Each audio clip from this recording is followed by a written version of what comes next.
Welcome everyone to another Life and Breath Foundation educational webinar. My name is Saul Kachauskas. We're very happy that you joined us here tonight. Tonight's topic, having difficult conversations with your doctor.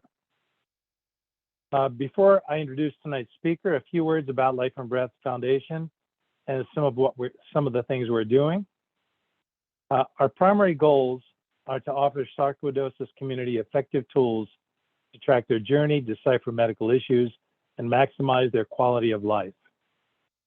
Provide a nurturing environment for those affected by sarcoidosis to share their experiences, to build more awareness within the medical community to help combat this chronic disease. Life and Breath also is a volunteer-led organization. The money we receive through donations and sponsorships goes directly to supporting patients with sarcoidosis. Some of the services we provide: monthly speaker series, which is what you're experiencing tonight. We have a Life and Breath Scholar, where we work with 2 residents during the course of a year in their education. Also, patient support from sarcoid experts, patient support through sponsorships and education. We also have a My Life and Breath Planner, which I'll get into in a few seconds. And at the end of this month, we have a Take a Breath for Sarcoidosis 5K run, 1 mile walk. It's for the in-person portion. It's going to be at the Dijon Vineyards in Heights, Maryland, and that's on April 30th. And we also have the ability for folks to do a virtual run anywhere in the world from April 22nd to the 30th. And you can join a team, host a local meetup. And to introduce tonight's speaker, we have Dr. Andrea Leschak. Dr. Leschak is a pharmacist turned patient advocate and a travel health coach. He is the founder and CEO of Wayfinder Advantage.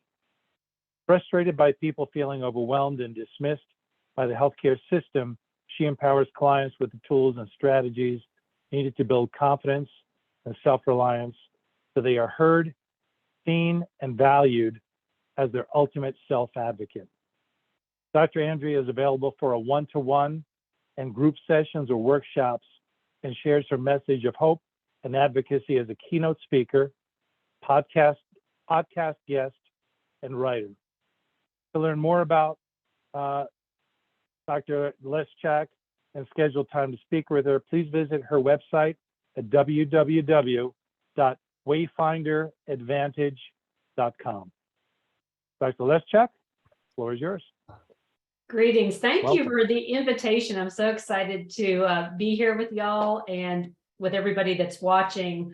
I had the pleasure of meeting Abigail earlier this week and learned more about what your mission is and what you're doing. And it really, what you were going through when you started this, it really resonates with that empowerment piece that as a patient advocate now that I work really hard with folks to remind them that within this hyper-focused healthcare system that they really are the CEO of their healthcare and that they have rights within it. And so we sometimes forget that when when we're feeling disempowered, when we're not feeling our best, when we're feeling sick, we're scared, we have a lot of fear. And so that can somewhat take away from what that energy, that power that we would normally bring in into a more balanced situation. And for tonight, what I wanted to start with was really just a story that's kind of emblematic of what I was facing. I spent, in my bio, you saw I'm a pharmacist. This is my 30th year as a pharmacist. I don't know how that happened. It does not seem like it has been that long, but this is my 30th year as a pharmacist. And for 25 years, I practiced within clinical settings. The last 10 to 15 years, I haven't been a dispensing pharmacist in a very, very long time. I've been either a consultant or I was working in long-term care, skilled nursing facilities, some hospice and palliative care. And I was watching, this system, right, of folks with very few people watching folks back, for lack of a better word. And from a pharmacist perspective, I was completely baffled how we could have all these people institutionalized in long-term care settings, and really only a consultant pharmacist saw someone one time a month. Yes, there were pharmacists filling prescriptions, but there were so many places where that oversight and verification was subverted just because of the way the system is. And then when I left that space, my dad was diagnosed with dementia. And I had, a big heart-to-heart with my dad. I'd already lost my mom to cancer 15 years ago. And so here I am with my dad. My sister was pretty much my mom's primary caregiver. And now I was back in the States. So I had time to kind of step up into that role. And so, we reorganized our life to allow me to pull out of clinical work and basically moved in with my sister to help my dad for that immediate time while he knew me, because that was my logic. I knew the trajectory of dementia. He knew me now. I was going to make those memories and I would figure it out, once he either couldn't remember me or was gone. And that's where this story comes from. He didn't last that long. Once we had the diagnosis, in part, not directly because of COVID, but what was all going on with COVID. Many of us saw what was happening in the SNF space. And so he declined rapidly and he fell. But before I get to that part, what ended up happening, and I think that this story is just so emblematic of, I liken it to being a whitewater rafter, like a kayaker with a whitewater rafting course ahead of them. There is a best route through the rapids. Once you step off into the rapids, it is very hard to deviate from where that water is carrying you. And I think that that's what a lot of folks feel like when they are trying to get care. Once they walk into that appointment, they're kind of at the mercy of whatever system is put into place. So my father had a medical accident that created a wound on his foot. We knew he had the wound. We didn't at first because it was an accident. During a procedure, they burned his foot, they wrapped his foot, and he ended up with a wound. 24 hours later, they take the bandages off. Here we go. We've got a quarter-size wound on a foot in a 78-year-old person with dementia, right? So you can already tell this is probably not a fantastic situation. The wound was healing. They had changed the way that they were treating it. We were making progress. No infection, no risk of gangrene. He could feel his toes, no diagnosis of diabetes. And the reason I'm sharing all this is because all the things that many healthcare providers or physicians or nurse practitioners would be looking at for poor perfusion, diabetes, vascular disease, high blood pressure, he had none of that. He was an incredibly healthy individual who just happened to have dementia. And this wound was not healing rapidly. So the day, we're 1 week before Thanksgiving a few years ago, and we were sent to a vascular doctor. And the doctor walks in, 15 minutes, talks to my sister. I live in a different state than where they were, so I wasn't at the appointment. Comes out and she calls me and she says, Daddy has to go in for an invasive procedure the day before Thanksgiving. And I was like, what for? And they're like, well, there must be they're telling us that there's some kind of blockage. There's something with this wound. It's not healing and they're not happy with it. So they're going to do this invasive procedure. They're going to make sure that he doesn't have any blood clots and it's all going to be, and it's all going to be okay. And I said, so did they do an ultrasound or some kind of a Doppler or anything that was non-invasive? And she's like, well, why would I have asked that? Wouldn't they have suggested that? And I said, I don't know. Let's find out.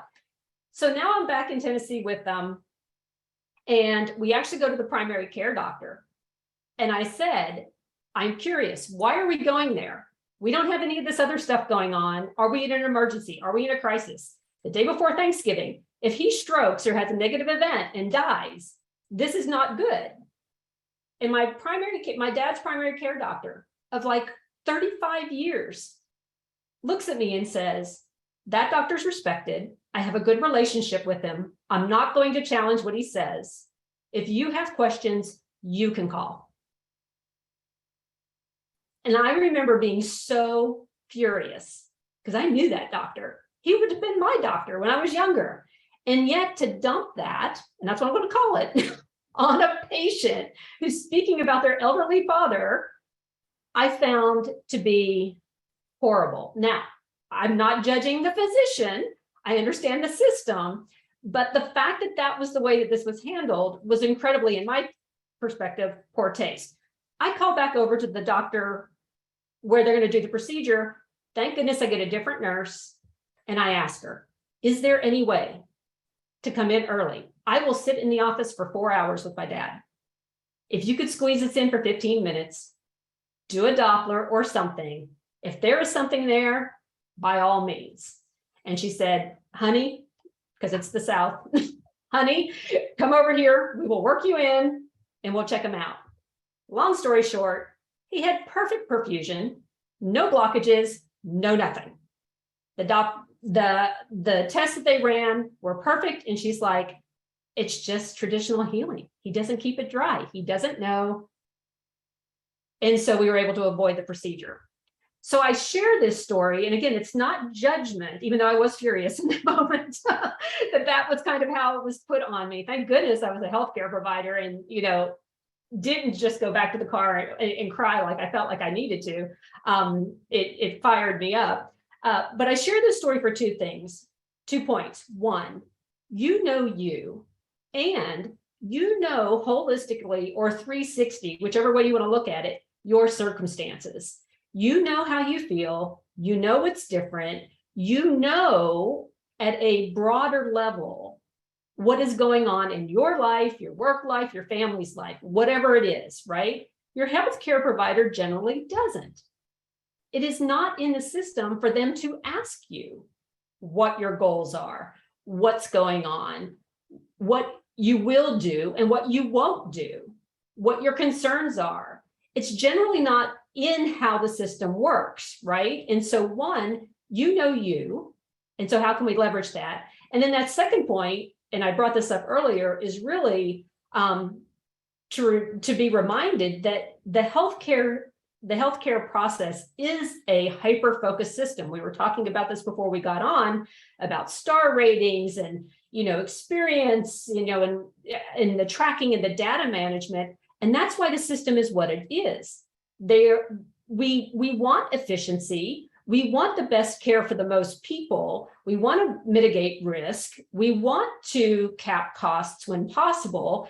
And yet that system has become so inflexible that people, using that kayaking example, once they're into the path, it's very difficult to say, time out, this doesn't make sense. Can we stop and take a breather? Let's talk about this.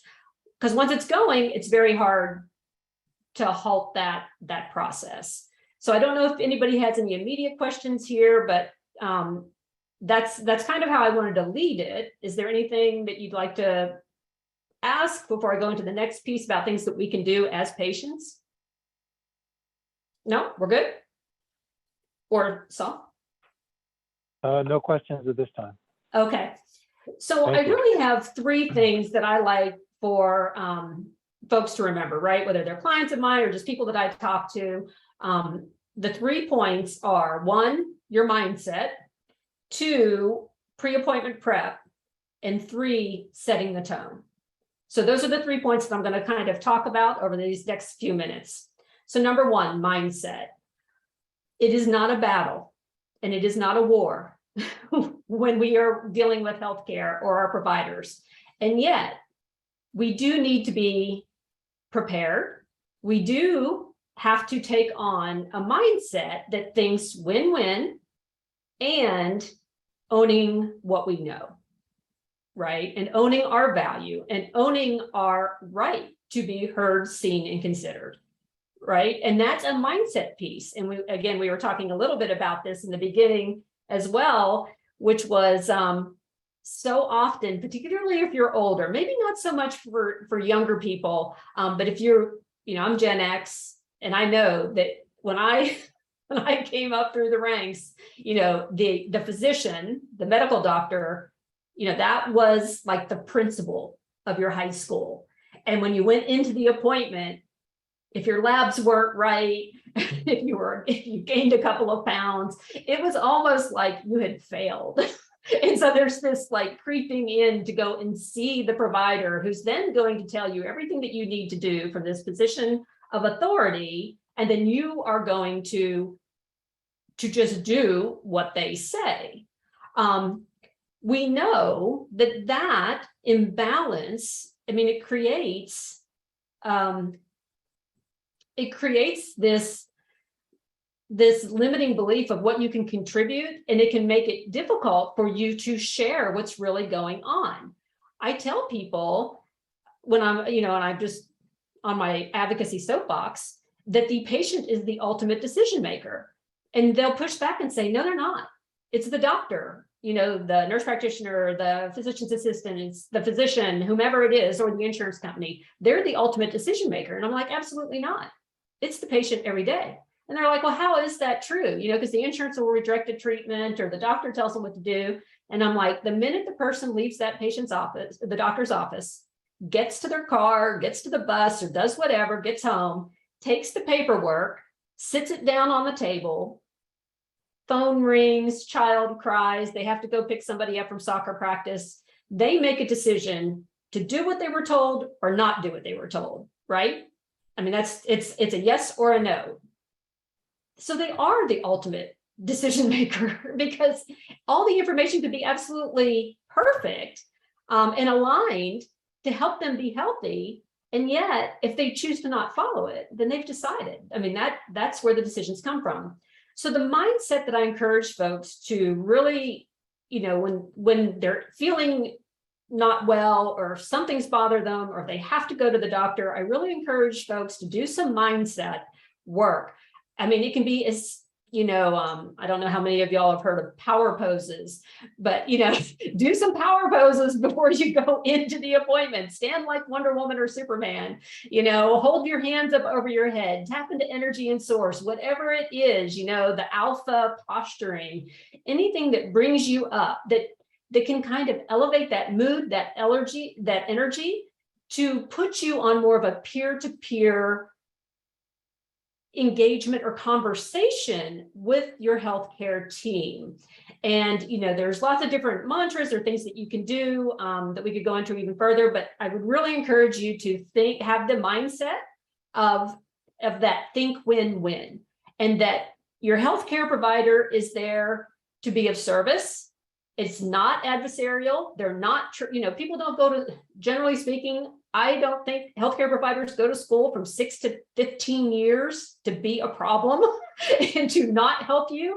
I think the system has become so overwhelming for everyone that, they're either blind to it or they're numb to it. And they just, it's very hard for them to get off that same line through the rapids. And so think win-win, work on the mindset before we go in. The second point, pre-appointment prep. If you haven't been feeling well, take notes, try to have a journal, use your your med list, the medication list, as a living, breathing, dynamic representation of what's been going on with your life, as opposed to a static document. Two people look at a med list and they go, oh, I'm on, this blood pressure pill, this blood pressure, this medication, and I'm on this diuretic. And they just look at that list as like a one-time snapshot in life. What I encourage people to do is also look at the supplements, also look at the vitamins, also bring in any over-the-counter products. And then at the same time you're taking those notes, that pre-appointment prep for how you've been feeling, look at that med list, because it will show you when you've been having good days, when you've been having, you're self-medicating. Bring in your nutrition. Are there foods that are bothering you? Yes, no. Are there activities that help? Yes, no. Try to have some data when you go in, because again, healthcare providers love data. So if you, with your mindset and the pre-appointment prep, have more information to share, it becomes more exploratory. It becomes a more balanced conversation. Also, in that pre-appointment prep, you don't know what you don't know, but you could have some general questions, if-then questions. And I know that there can be a fallacy of logic with if-then logic, but if you have, if this was to happen, then what? If you're going to send me for additional tests, then are there tests that are minimally invasive, non-invasive, or do they have to be invasive? if you go in and they have their, they want to give you a diagnosis of some sort. Okay, well, am I in an emergency situation?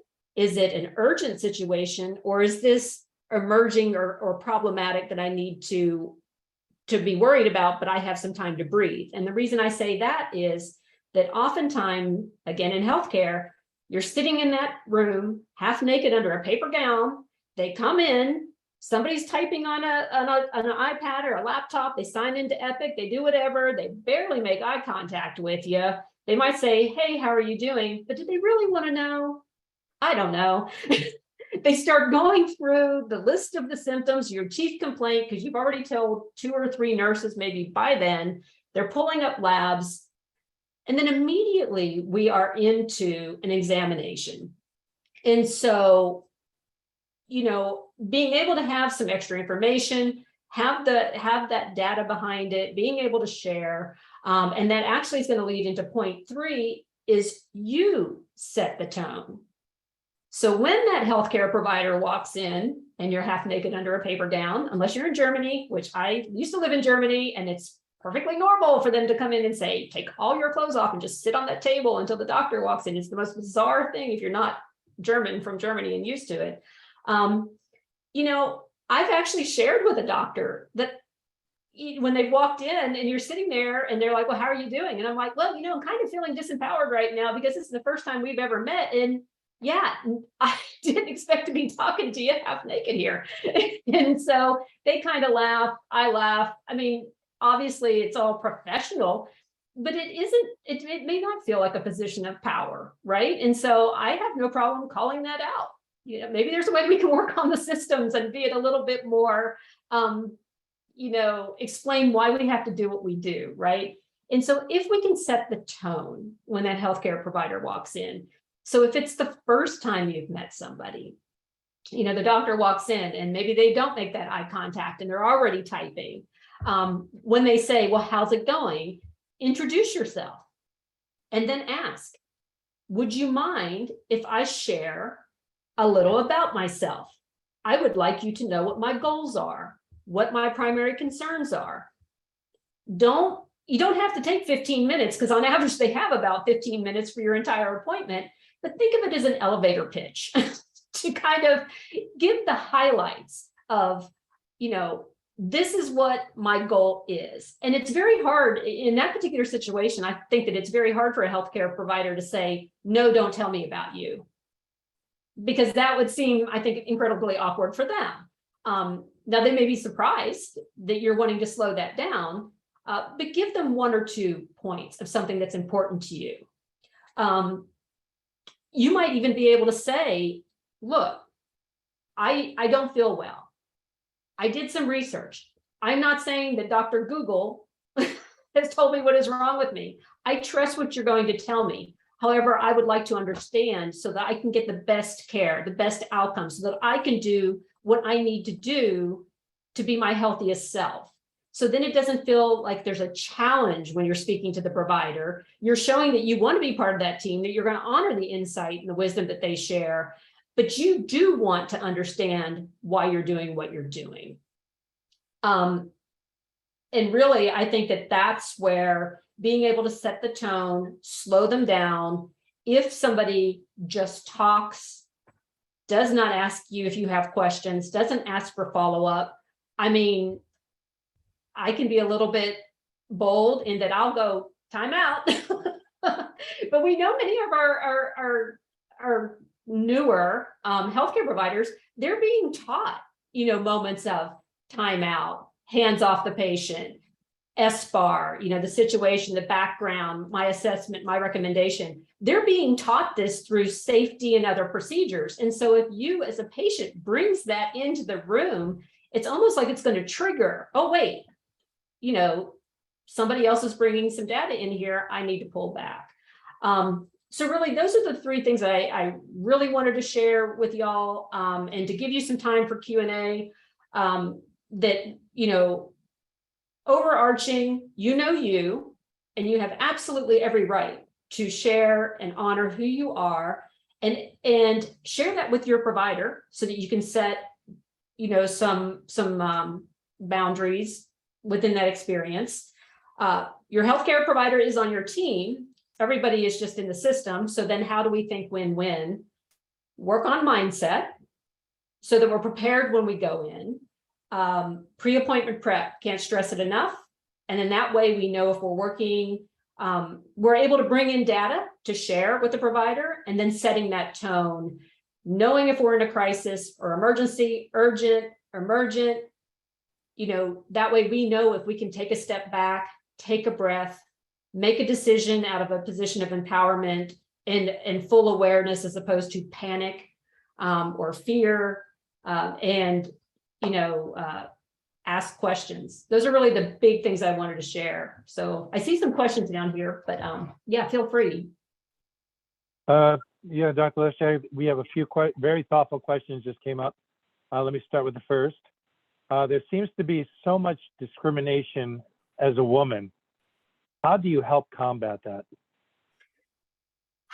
Well, I wish I could say that there was one way to do it. It's interesting. I'm female, I identify as a woman. I can remember times in my life. I can remember being asked if I was going to have children when I applied to pharmacy school, because they didn't want me to have children, work part-time, and take the job away from a man. So I fully understand what it can feel like. Now, granted, that's not in a doctor's appointment. But yes, that resonates. Many of my physicians were men, and only recently have I been able, and it's not because I'm against men doctors or women doctors, but recently I've now shifted to predominantly women. I feel that anyone has a better experience in the appointment if, one, we work on the mindset piece so that we know and are comfortable sharing with where we are and who we are and what our environment is. And this goes for men and women, because I think, inherently, at least within the people that I've talked to, women are more open to sharing holistically, like what else is going on in life. Whereas the more men I talk to are like, they just walk in and go, I'm okay, I'm okay, I'm okay. And then they go and sit in the car and they're like, oh my God, And so I think that is important to remember. Being organized and methodical, I think helps everyone, particularly I think it helps with women.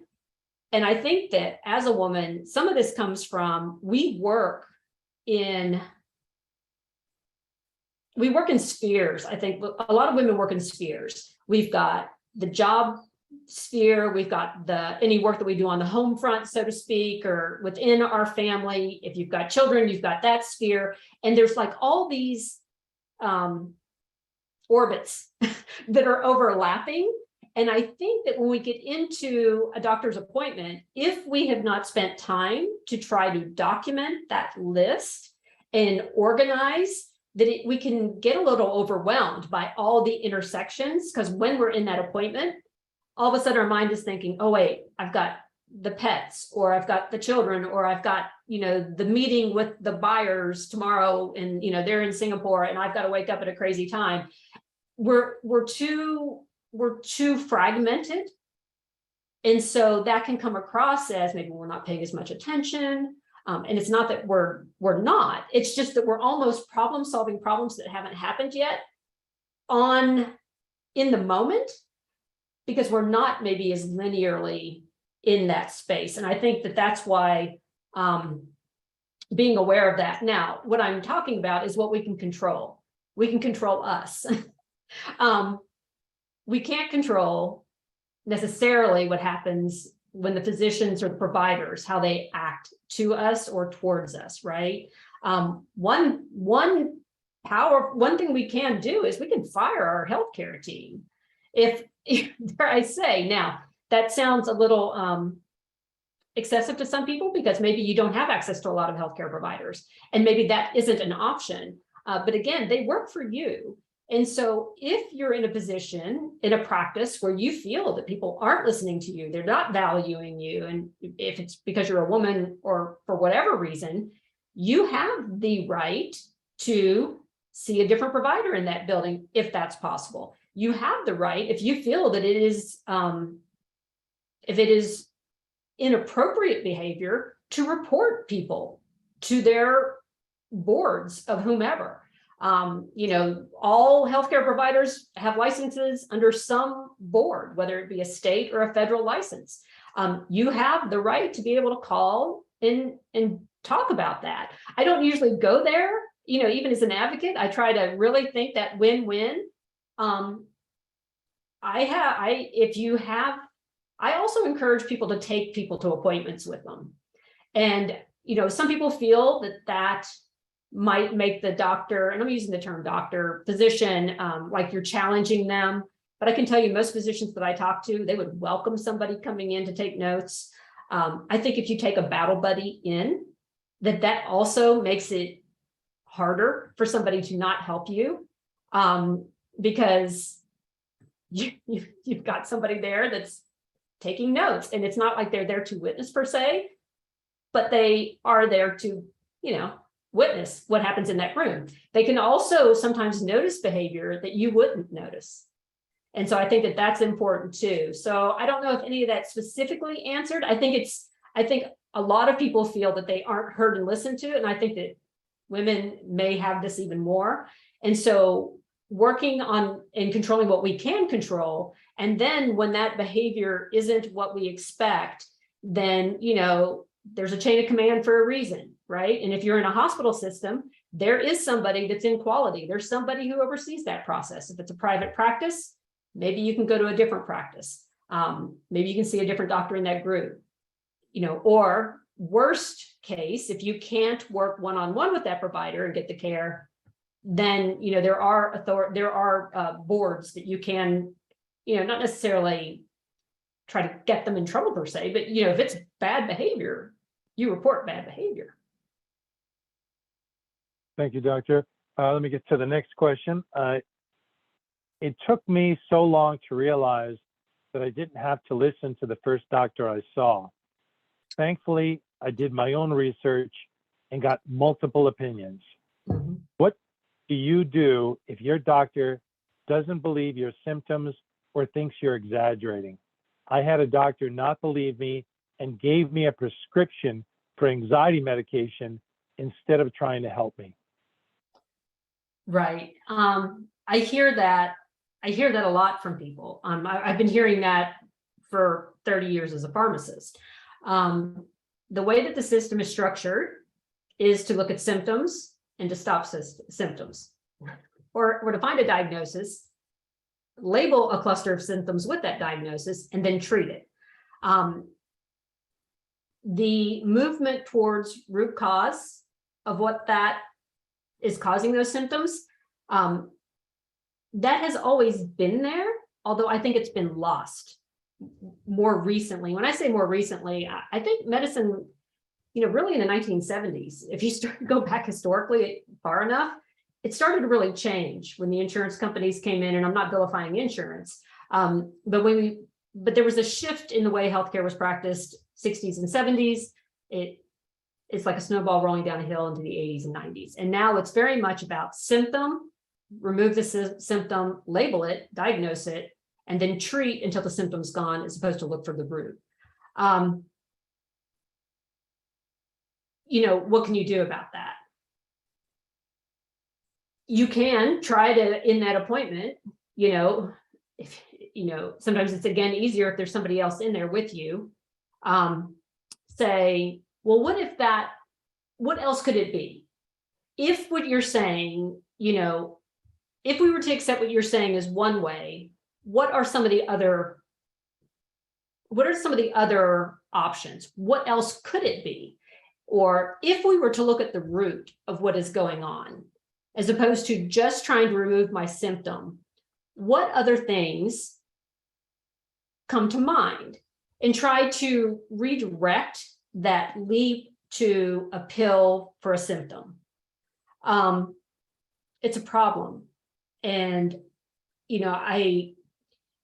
it varies from person to person, provider to provider. And I wish I had a perfect way of addressing it. I think that tenacity, and again, knowing who you are, that is powerful, and that sadly, we often, we are acting as our own advocates, and that it forces us into acknowledging this just doesn't seem right. And if it doesn't seem right, getting that second opinion. But I think, while you're actually in the appointment, if you can say, okay, if this is anxiety, okay, let's say that is one plausible course. What else could it be? Let's look at some of these others, because again, I didn't feel this way 5 years, 10 years, whatever, or wherever I am now. I've never had this problem, and now this is happening. And again, you have that data to show these are the things that have been changing over this time frame. And it would seem odd now at this stage of life to all of a sudden be developing, in this case, anxiety, when I've never had a problem with it. So, okay, yes, and what else could it be? And if you just get that, well, no, sorry, try the pill, see what happens, talk to me in 6 months, you can be honest and say, well, I respectfully disagree with that. And then, you kind of force the conversation a different way. And that's where again, setting the tone for what you're willing to accept, what you will do, what you won't do. There's power to being able to say, I disagree. Again, though, you have to recognize, is this an emergency? Is this critical? Am I potentially at risk in crisis? It's not like, oh, I just don't like what you say. Peace out. I'm not going to follow you, because there really could be something going on. But I think that's where we've got to find a way to dive deeper into those conversations, even within that 15 minutes. Thank you. Next question, I guess you touched on what the answer would be. I don't know how to keep from offending doctors while still advocating for myself. Do you have any suggestions? Well, first of all, I think that we have to remember that healthcare providers, doctors particularly, nurse practitioners, all of it, they go to school for a very long time. They've been in incredibly challenging situations. I personally, as long as I'm not being rude and name calling and making it personal, it's not me offending them. It's me trying to get answers to questions that I have, right? And it's not me distrusting you. I want to think win-win. And so it's not personal if I'm asking questions. And quite frankly, you can say that. You can say, look, it's not that I doubt you. I know you have years of experience. I'm new to this. I don't feel well. I'm having these symptoms, but what you're saying doesn't make sense. Historically, there are ways to frame that and say it, and not make it personal. And dare I say, one of the techniques that we used to use before I was a patient advocate, as a pharmacist, when I would talk to doctors, when I had questions, there's a technique called SBAR.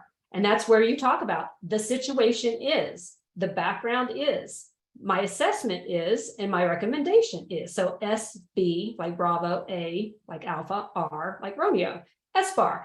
And physicians, depending on their healthcare system, are often taught some form of this process. Well, the minute you go into kind of SBAR, and maybe and I'm just thinking it's like the average person isn't going to go into SBAR, but if you think of it that way, it takes all the personal out of it. It's the situation is, the background is. Now, yes, I don't want to depersonalize us either.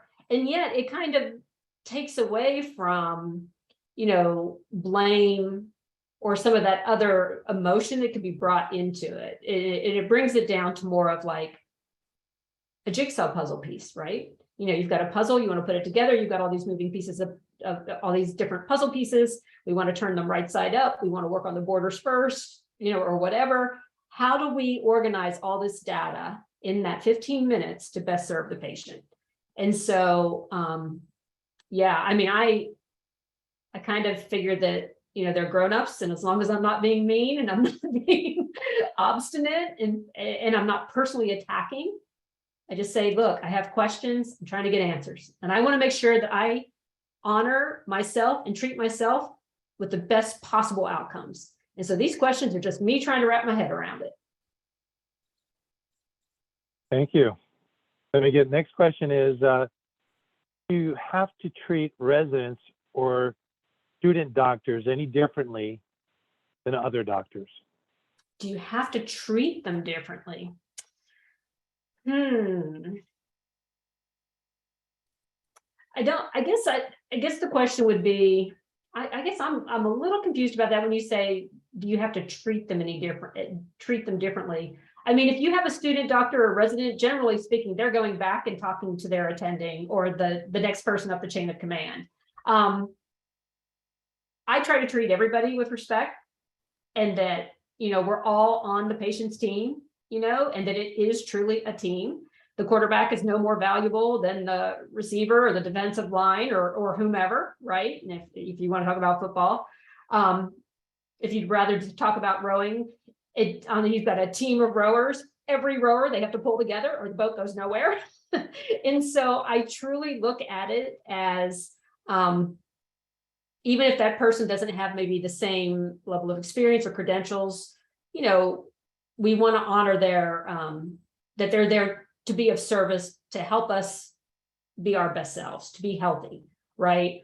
And so from that perspective, you know, I think that the same level of courtesy and professionalism that we treat everybody in life applies. Now, I have known that sometimes, depending on, you know, I've worked with student pharmacists and student physicians from time to time years ago. Sometimes their delivery is a little bit more robotic or AI sounding because it might be more scripted.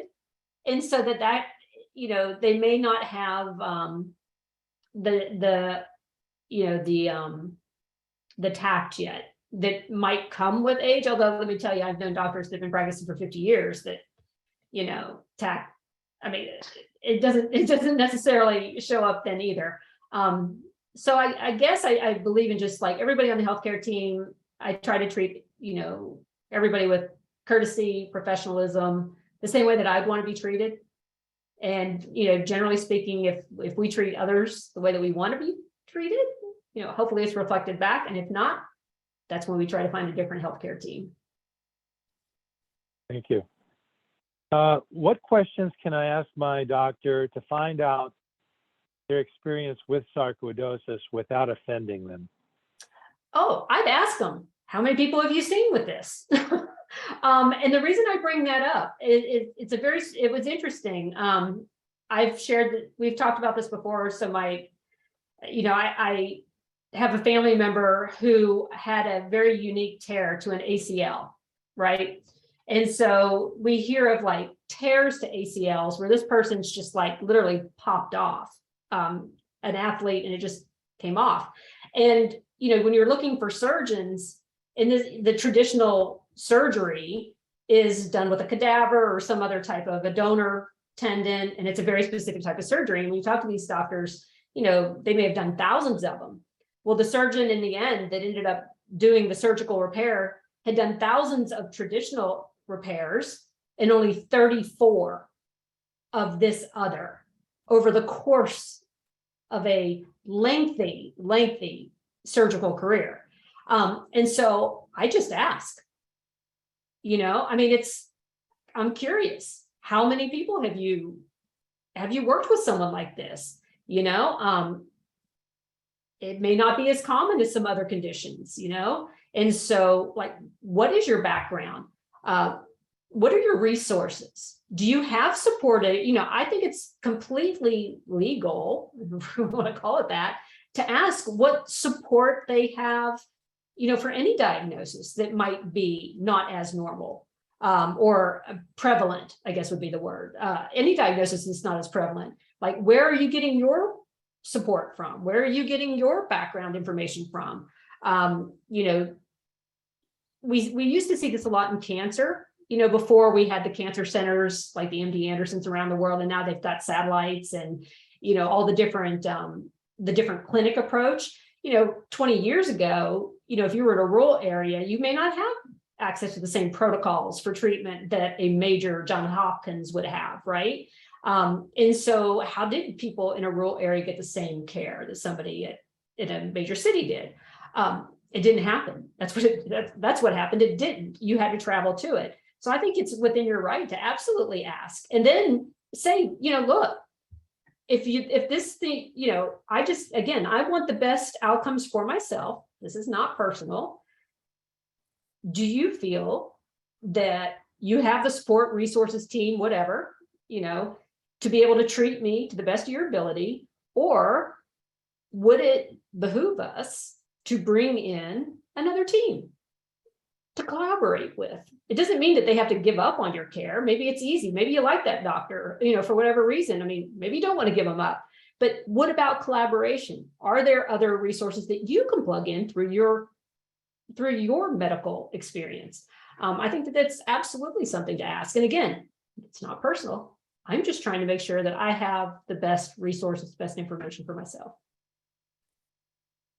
So Dr. Leschak, the next question is, maybe you've already answered it, but I'll let you hear it. For me, the most difficult conversation with a doctor is when he or she doesn't know exactly what is sarcoidosis. What should I do?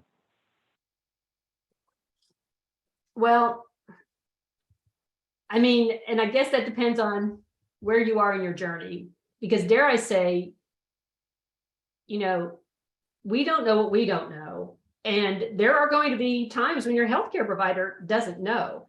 And I would almost rather know when a healthcare provider doesn't know than to have someone, you know, act as if they did, right? Now, within that, being honest, if they don't know, I think it is not as if they just like, I'm not so sure, don't know what to do, and then they just look at you. I just talked to somebody earlier today that was telling me about an experience with their healthcare provider, and they went in and the doctor was telling them it wasn't about this, but it was about like estrogen and birth control or something. And the patient was asking, well, what am I supposed to do? And the doctor was like, well, I don't know. You know, you'll have to decide. And she's like, well, I'm paying you to help me make these decisions. That's not the way it's supposed to go. It's not like the doctor just goes, you know, hands off, I don't know, and just puts it back there and doesn't give you any guidance, right? So in a situation when a doctor doesn't know, it should be, maybe I'm not as well versed, maybe I don't know, and let me help you get those resources, or this is what we're going to do so that I can help with your care, but we're going to bring somebody in. There's got to be something. They should not just, you know, say, I don't know and not help. There should be somebody there. And dare I say that I would hope that the physician or whomever the primary care provider is would be the one to start that journey with you and wouldn't just hand you off to somebody in the office and be like, oh, this is Mrs. or Mr. So-and-so, they were just diagnosed with this. I wasn't too sure what to do. Can you go find them somebody in, you know, on the provider list with their insurance company that can help them out? I mean, I think that would be horribly dismissive.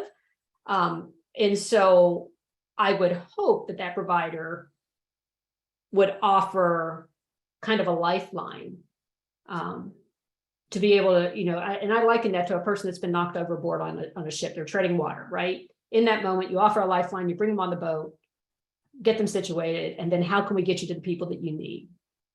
I don't have a great answer. Maybe that helps. Sorry. Thank you. What if my doctors don't agree with each other? I feel caught in the middle. One wants more testing and one doesn't think it's necessary. What can I do?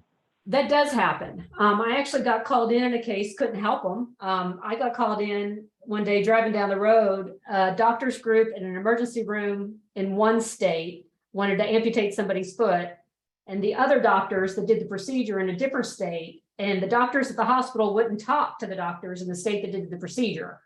I mean, I'm like, okay, so now we're in an emergency room, talk about being in crisis. They're talking about amputation, absolute chaos. And so it's definitely a challenging position. If it's a primary care doc, it would be interesting if you could find out if it's two primary cares where it's literally like one doctor in one building and one doctor in another building.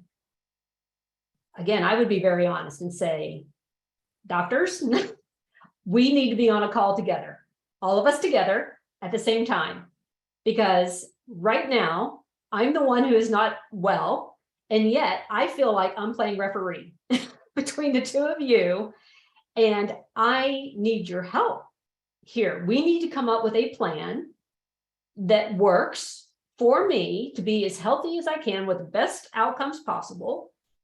And we need to come find a way to create a path forward. We need to do this together. And dare I say, and I'm not trying to say like this is when you bring an advocate in, but yes, this is where patient advocates really can help with those types of situations. But your advocate, it could be a professional, you know, like you could hire somebody. It can also be a family member to come in there and kind of like take on that extra energy for you and say, look, this is what we need to do. We're all playing in the same sandbox. And to remind those providers that my health and optimized care is the goal.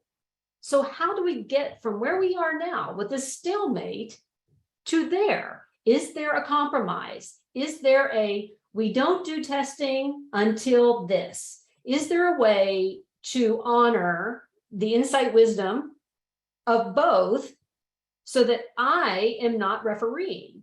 And I think that, again, I don't think that it's providers trying to, I mean, yes, there are times where it's turf.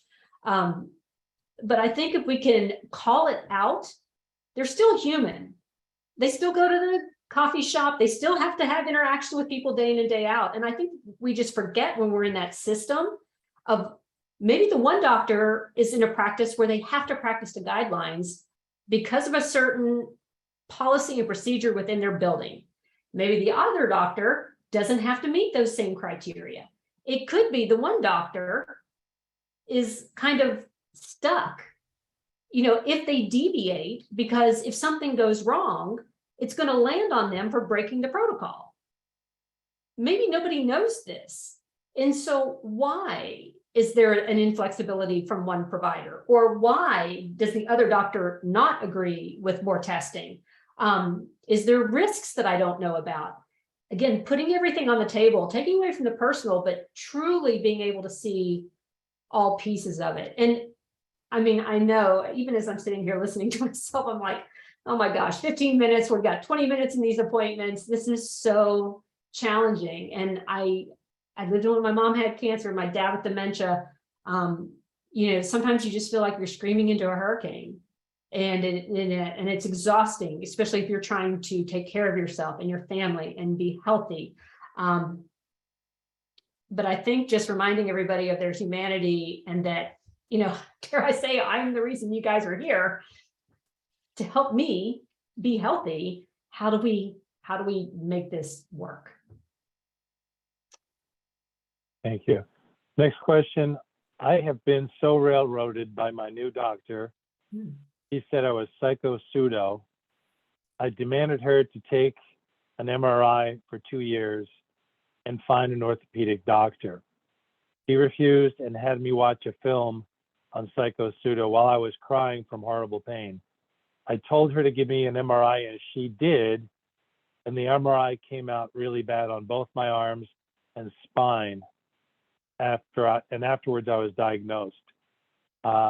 One, how do I report them?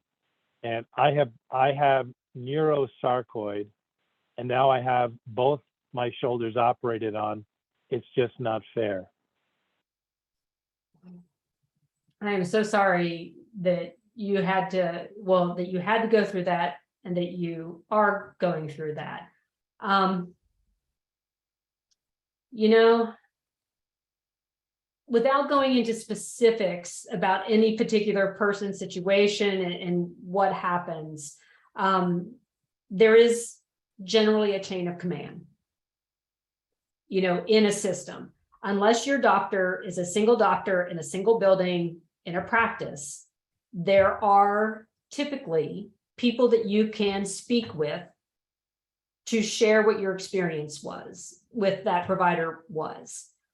So whether it's the ombudsman or some kind of quality control department or a performance improvement group or a survey, a patient experience team, if you're in a medical system, somewhere in there, there is somebody or a team that is looking at outcomes and what's going on. And, generally, patients have a right to speak to those folks. Finding them can be a little hard. And so that can be a little bit of the trick. So sometimes talking to the nurses, asking the doctor even, I wasn't happy with how this was handled. And I'm not happy. I'm not minimizing, obviously, what you shared, but just trying in that moment, this is troubling for me. I went through this. I can only imagine somebody else going through this. How can we learn from this? I said, you've got your records. You probably are documenting what you were doing, taking it to that person and saying, look, that to whomever that group is in there and say, look, this is what I asked for. This is what I was told. We don't want this to happen to other people. How do we learn from it? And it's tragic. It happens. I mean, over 30 years, I've seen so many times where things didn't go right. And I wish that it never happened again. So I don't have a perfect answer for you, but there generally is a chain of command. I think there's some multi parts to this. Also, she mentioned that the physician said she had no time for me. I reported her and she apologized and said afterwards she was afraid of me.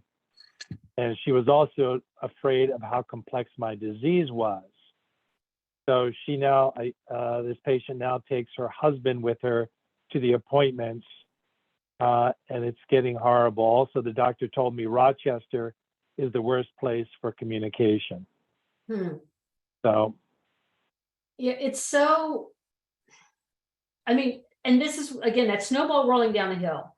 This is why, and we can't, we are where we are now, so we can't change what happened before.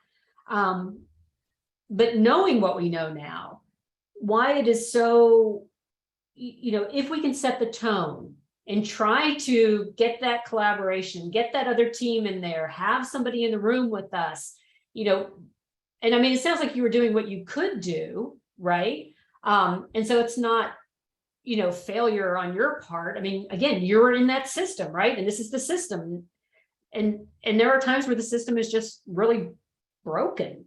And so then how do we learn from that? So, moving forward, I think there's a lot of complexities in what you shared. And, I feel really badly that you went through all that. Yeah. Well, just to give you the last portion of this piece was, I don't, how do I complain about somebody? I tried and they told me they cannot give me a new doctor. I was on the waiting list for a year and they said I need to be on the list for yet another year because they don't have enough providers. Oh. So it is a very complex situation, and it does sound like she's done what she can. But this is the last, I guess question you may have already answered it. Yeah, when COVID hit, it introduced a lot of different practice models.